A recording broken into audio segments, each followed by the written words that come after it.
नमस्कार, आप सभी का स्वागत है N24 न्यूज़ खबरों की दुनिया में।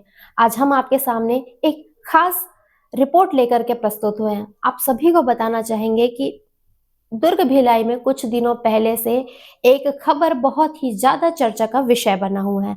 आप सभी कहीं ना कहीं समझ पा रहे होंगे कि मैं किस खबर की बात कर रही हूँ। दुर्ग पुलिस अलर्ट मोड में आ चुकी है और दुर्ग पुलिस ने कमर कस ली है उन तमाम संदिग्ध लोगों के प्रति जो लोग कहीं ना कहीं संदिग्ध गतिविधियों में संलिप्त पाए जाते हैं, जिनके वजह से कहीं ना कहीं बहुत बड़े अपराध की शुरुआत होती है। जी हाँ, आप सभी बिल्कुल ठीक समझ रहे हैं। मैं बिल्कुल इसी खबर को लेकर आपके सामने प्रस्तुत हुई हूँ।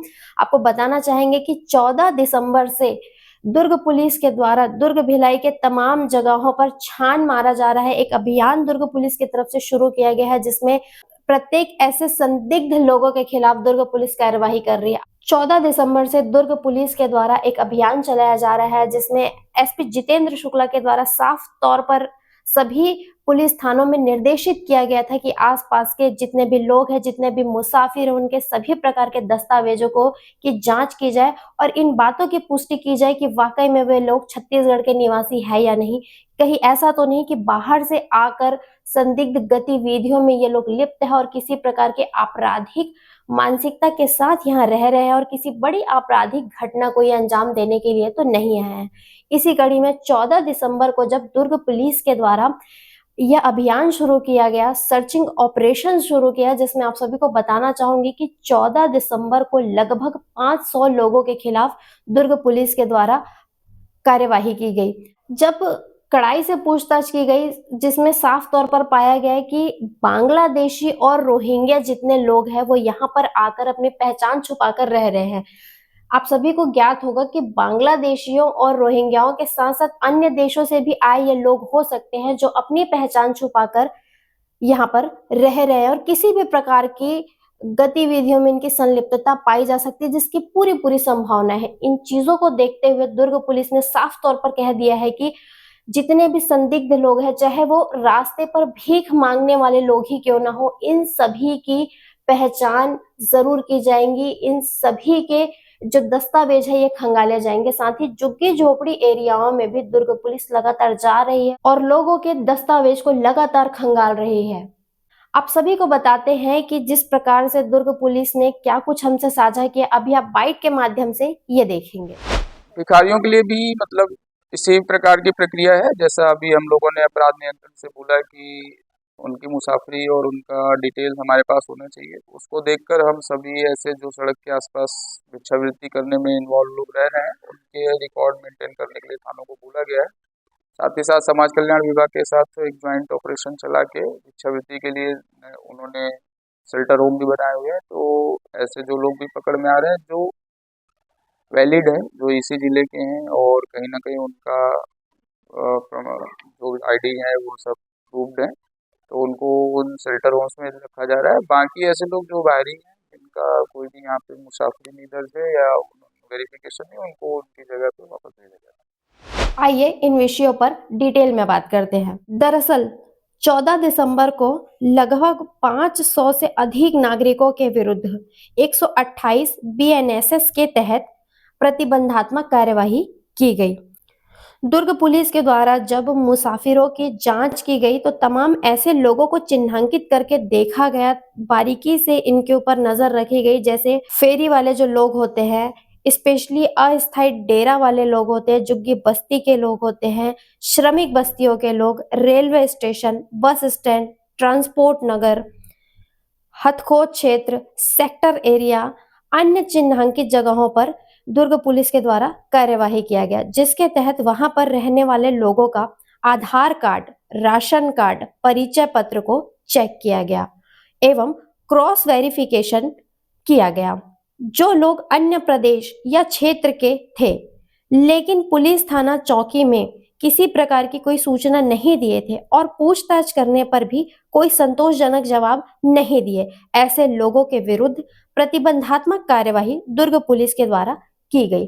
साथ ही एक और बात, दुर्ग पुलिस ने साफ तौर पर लोगों को समझा दिया और कह दिया है कि जितने भी ऐसे लोग हैं जो किराए के मकानों में रहते हैं, यदि उनके पास उनके पहचान को प्रमाणित करने के लिए कोई दस्तावेज नहीं होंगे तो साफ तौर पर मकान मालिक के विरुद्ध भी प्रतिबंधात्मक कार्यवाही की जाएगी। साथ ही तमाम आसपास के जैसे इंडस्ट्रियल एरिया है वहां पर भी कोई भी मजदूर अगर उसके पास अपनी पहचान को प्रमाणित करने के लिए पुख्ता दस्तावेज नहीं होंगे तो उन ठेकेदारों के ऊपर या फिर उन मालिकों के ऊपर कार्यवाही की जाएगी जिनके अंडर में ये सारे लोग कार्यरत है। वहीं 14 दिसंबर को लगभग 522 ऐसे नागरिक थे जिन्हें चिन्हांकित करके इनके ऊपर कार्यवाही की गई जिनके पास कोई ऐसे दस्तावेज नहीं थे जो ये प्रमाणित करे कि वे छत्तीसगढ़ के ही निवासी है और इनके ऊपर बीएनएसएस की धारा 128 के तहत कार्यवाही की गई। यही जब हम 16 दिसंबर की यदि बात करें तो 16 दिसंबर को भी लगभग ये संख्या 500 से बढ़कर 600 हो गई। लगभग 600 लोगों को दुर्ग पुलिस ने चिन्हांकित किया। आइए जानते हैं ऐसे किन एरिया में किन क्षेत्रों में जाकर के दुर्ग पुलिस ने ऐसे लोगों को चिन्हांकित करके इनके विरुद्ध कार्यवाही की। भिलाई नगर क्षेत्र के अंतर्गत आने वाला पारिजात कॉलोनी, जी हाँ, तालपुरी में स्थित पारिजात कॉलोनी में, जिसके बाद दुर्ग में सराफा, मैथिली पारा, गांधी चौक, दुर्गा चौक, तकिया पारा, लुचकी पारा, पद्मनाभपुर, जोरा सिरसा, मोहन नगर, अंजोरा, पुलगांव, जामुल क्षेत्र में ढांचा भवन, आम्रपाली, अटल आवास, जामुल, ढौर, नवातरिया, खेदामारा एवं दामादपारा ऐसे अन्य जगहों पर भी जब दुर्ग पुलिस ने दबिश दी तो पता चला कि लगभग काफी सारे लोग भी यहाँ पर से चिन्हांकित किए गए और इनके ऊपर भी बीएनएसएस की धारा 128 के तहत ही कार्यवाही की गई। जिसके बाद 17 तारीख को फिर एक खबर निकल करके सामने आती है। आप सभी को बताना चाहेंगे, पावर हाउस स्थित एक लॉज है जिसका नाम है अपना केसरी लॉज। जी हाँ, आपने बिल्कुल ठीक सुना, यहाँ पर से भी दुर्ग पुलिस के द्वारा लगभग 29 लोगों को चिन्हांकित किया गया। ये ऐसे लोग थे जिनके पास अपने छत्तीसगढ़ निवासी होने का किसी भी प्रकार का दस्तावेज नहीं था जो ये प्रमाणित कर सके कि ये लोग छत्तीसगढ़ के ही निवासी हैं। तफ्तीश से जानते हैं इस बारे में भी। दरअसल संदिग्ध गतिविधियों की सूचना मिलने पर दुर्ग पुलिस यहाँ पर दबिश देती है, जिसके बाद लॉज में ठहरे व्यक्तियों की जांच की जाती है। बिना किसी सूचना के लोगों को आश्रय दिया गया था, ये भी जांच में पाया गया। बाहरी संदिग्ध लोगों के विरुद्ध 128 बीएनएसएस के तहत कार्यवाही की गई और साथ ही लॉज मैनेजर के विरुद्ध भी प्रतिबंधात्मक कार्यवाही दुर्ग पुलिस के द्वारा की गई। जिसके बाद अपना केसरी लॉज और केसरी लॉज, इन दोनों ही लॉज को दुर्ग पुलिस के द्वारा सील करवाने की भी कार्यवाही की जाती है। आप सभी को बताना चाहेंगे, लॉज में रुके व्यक्तियों की जांच की गई जिसमें मैनेजर द्वारा बाहरी लोगों को लॉज में आश्रय देना पाया गया। इस संबंध में कोई भी सूचना थाना छावनी में नहीं दी गई और न ही बाहरी व्यक्ति जो लॉज में रुके हुए थे उनके द्वारा भी थाना में अपनी मुसाफिरी दर्ज करवाना पाया गया। रजिस्टर चेक किया गया तो रुके हुए लोगों की तस्दीकी हेतु कोई भी पुख्ता जानकारी रजिस्टर में दर्ज होना नहीं पाया गया। लॉज से 29 संदिग्ध पाए गए जिसमें से महाराष्ट्र, बिहार, उत्तर प्रदेश, झारखंड और पश्चिम बंगाल के लोग यहाँ पर रुके हुए थे।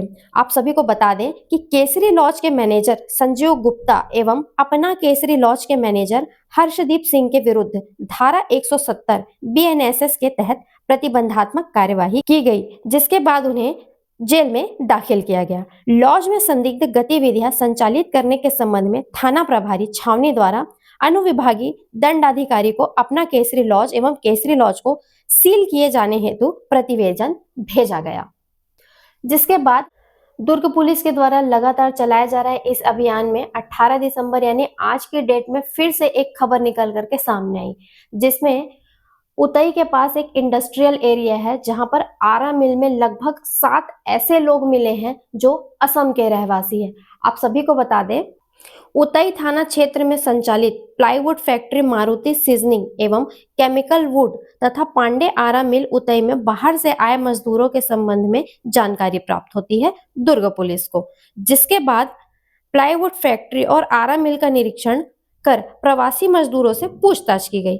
आरा मिल के निरीक्षण करने पर ज्ञात हुआ कि असम राज्य के कुछ लोग लगभग 7 मजदूर जो है यहाँ पर आकर कार्यरत है, जिन्होंने पुलिस थाने में जानकारी दिए बिना संदिग्ध रूप से अपनी उपस्थिति छिपाकर यहाँ पर रह रहे हैं, जिसमें पूछताछ करने पर दुर्ग पुलिस को जब कोई संतोषजनक जवाब नहीं मिला तो अपराधों पर अंकुश लगाने के उद्देश्य से उक्त व्यक्तियों के विरुद्ध धारा 128 बीएनएसएस के तहत प्रतिबंधात्मक कार्यवाही कर एसडीएम न्यायालय दुर्ग के समक्ष इन सभी लोगों को प्रस्तुत किया गया है। आप सभी को बता दें कि ये सातों जो लोग हैं असम के निवासी हैं और ये लोग 23 से 71 वर्ष के उम्र सीमा के बीच के बताए जा रहे हैं। अब देखने का विषय है कि दुर्ग पुलिस का ये जो अभियान है ये कब तक जारी रहेगा और ऐसे कितने जो संदिग्ध लोग हैं इन्हें दुर्ग पुलिस कितने जल्द से जल्द पकड़ करके किस प्रकार की कार्यवाही करेगी, ये वाकई में देखने का विषय है। फिलहाल दुर्ग पुलिस का साफ तौर पर कहना है कि जितने भी ऐसे लोग हैं जो किराए के मकानों में रह रहे हैं अपना दस्तावेज संबंधित थानों में जाकर जरूर प्रस्तुत करें। इसके अलावा एक और बात आप सभी से कहना चाहेंगे, दुर्ग पुलिस का साफ तौर पर कहना है कि इस प्रकार का जो अभियान है आसपास के क्षेत्रों में आपराधिक गतिविधियों पर अंकुश लगाने की दृष्टि से इन सभी अभियान को चलाया जा रहा है। आप सभी का इन पर क्या राय है कमेंट करके जरूर बताइए। साथ ही एक और चीज हम आप सभी से कहेंगे, यदि आपको भी लगता है कि आपके आसपास कोई ऐसे संदिग्ध लोग रह रहे हैं जो आपके क्षेत्र के नहीं है या संदिग्ध गतिविधि करते हुए पाए जाते हैं, आपको थोड़ी सी भी शंका होती है तो इसे बिल्कुल जा करके अपने स्थानीय पुलिस थाना में जा करके इसकी कंप्लेन जरूर अवश्य दर्ज करें या फिर पुलिस को इन्फॉर्म कर दे, जिससे समय रहते ही दुर्ग पुलिस तत्परता से आकर के आपकी ही मदद कर सके और आपकी ही सुरक्षा कर सके। आप सभी का इन पर क्या राय है कमेंट करके जरूर बताइए और बने रहिए N24 न्यूज के साथ। दुर्ग से मैं निधि सिंह राजपूत।